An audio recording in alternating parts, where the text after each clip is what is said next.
शहर लखनऊ से सभी दोस्तों को उत्तम सिंह का एक बार फिर से सलाम। मुझे भूले तो होंगे नहीं आप। आपके YouTube चैनल कुछ सच कुछ गप के लिए छोटे छोटे किस्से लेकर के आपकी खिदमत में हाजिर होता हूँ। और आज फिर एक किस्सा लेकर के आया हूँ। एक मॉडर्न आर्ट प्रदर्शनी के बारे में आज आपसे बात करना चाहता हूँ। देखिए, मुझे कला वाला की कोई समझ नहीं है। मैं ड्राइंग पेंटिंग से मैं बिल्कुल नील हूँ, मुझे कुछ नहीं आता। लेकिन मैं जाता ज़रूर हूँ कहीं चित्र प्रदर्शनी लगी हो उसे देखने के लिए, क्योंकि जो अच्छी पेंटिंग्स होती हैं मुझे सच में देख के अच्छी लगती हैं। मैं उनकी बारीकियाँ नहीं समझता, लेकिन देख के अच्छा लगता है।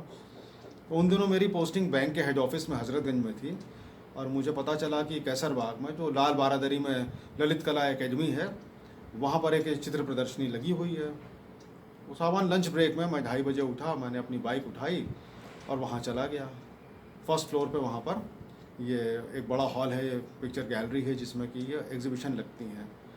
वहाँ जब पहुँचे तो देखा कि हॉल में चारों तरफ तस्वीरें तो लगी हैं, लेकिन बंदा कोई भी नहीं है। और वो तस्वीरें ऐसी थी साहब, वो सब मॉडर्न आर्ट की तस्वीरें थी।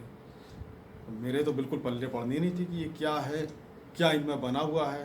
कहीं आड़ी तिरछी रेखाएं हैं, कहीं रंग पोते हुए लग रहे हैं, कहीं कुछ है। बहरहाल मैंने सोचा कि अब जब आ गया हूँ तो देखते ही चलूँ। तो मैं एक एक चित्र के सामने खड़ा होकर उसको एक एक 2-2 मिनट तक देख रहा था। अब हुआ ये कि मैं तीसरे या चौथे चित्र के सामने खड़ा था, इतने में एक लड़की करीब होगी 28-30 साल की, वो हॉल में दाखिल हुई। वो शक्ल से ही आर्टिस्ट लग रही थी साहब। घिसी हुई जीन्स, लंबा सा कुर्ता, कंधे पे वो विनोबा भावे टाइप का थैला, और थोड़े उल अगर सुन रही हो तो माफ़ करना, थोड़े उल जलूल से उसके बाल थे। और शक्ल के बारे में कुछ नहीं कहूँगा। बहरहाल वो आई, उसने चारों तरफ देखा और फिर मेरे पीछे आके खड़ी हो गई। मैंने एक बार उसे मुड़ के देखा, फिर मैं आगे बढ़ गया। मैं दूसरी तस्वीर देखने लगा, फिर तीसरी तस्वीर देखने लगा। तब मैंने नोट किया कि वो मेरे पीछे पीछे चल रही थी। अब मुझे लगा, मैंने कहा यार ये लगता है कि यही लड़की जो है आर्टिस्ट है, इसी ने ये सारी तस्वीरें बनाई होंगी।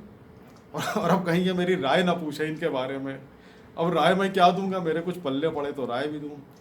अब मैं बड़े धर्म संकट में पड़ गया।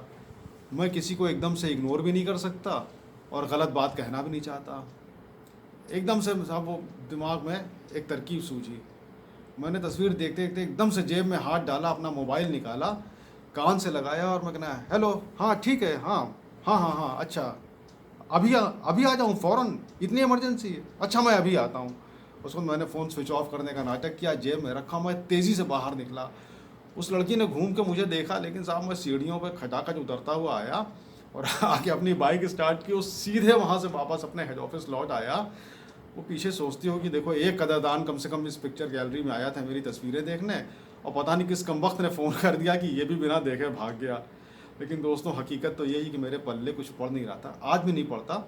लेकिन अच्छी तस्वीरें, कुछ इंसानों की शक्लें बनी हों, कुछ जानवरों की बनी हों, कुछ सीनरीज बनी हों, मुझे अच्छा लगता, मैं देखने जाता हूँ, एडमायर करता हूँ। लेकिन साहब मॉडर्न आर्ट, तौबा तौबा। चलिए, अगले किस्से तक के लिए मुझे इजाज़त दीजिए। तब तक के लिए आपसे विदा लेता हूँ और फिर हाजिर होऊंगा, मिलूँगा, जल्दी मिलूँगा फिर। अपना ख्याल रखिएगा दोस्तों, मेरा सलाम।